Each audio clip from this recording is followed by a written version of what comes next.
જય દ્વારકાધીશ મિત્રો, આજે અમે આવી ગયા તરણેતર મેળામાં રખડવા અને અંદર એન્ટર થતા જ પહેલા જોવા મળી ગઈ ભવાઈ.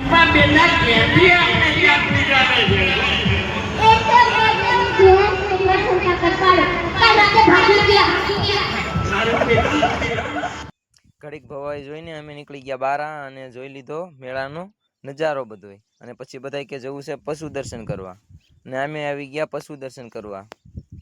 એકથી એક શાનદાર ગીર ગાઉં અને જાફરાબાદી ભેહો પણ અહીંયા હતી. એક પછી એક બધી ગાયોને જોઈ લીધી અમે.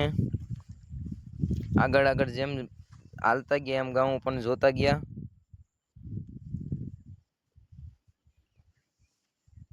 અલગ અલગ વિસ્તારમાં શાનદાર એકથી એક ગીર ગાઉં આવેલી હતી. પછી અમે વહી ગયા કાંકરેજ ગાઉં તરફ. ત્યાં પણ ગાઉં અને બની ભેંસ જોઈ લીધી. એકથી એક સડિયાતી ગાઉં અને ભેહું લઈને આવ્યા હતા. પછી એક શાનદાર બની ભેંસું જોઈ લીધી. અને તા તો અમને ખબર પડી કે અમારા મિત્ર લાડો અને કુંજને લઈને આવ્યા છે. તો પછી એને જોવા પણ નીકળી ગયા.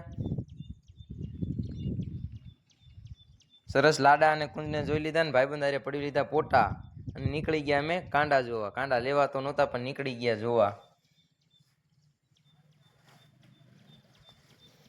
પછી કાંડા જોઈને આવી ગયા અમે સગડોળમાં બેહવા. ભાઈબંધ કે જવું એ સગડોળમાં બેહવા, જોઈ લો આખા મેળાનો નજારો. પછી વી ગયા ત્રિનેત્રેશ્વર મહાદેવે જ આવીને કુંડમાં સ્નાન ન કર્યું તેવું તો બને જ નહીં ને. સ્નાન કરીને કરી લીધા મહાદેવના દર્શન ને નીકળી ગયા ઘર તરફ. હવે નીકળી ગયા ઘર તરફ. નેક્સ્ટ બ્લોગમાં મળીએ.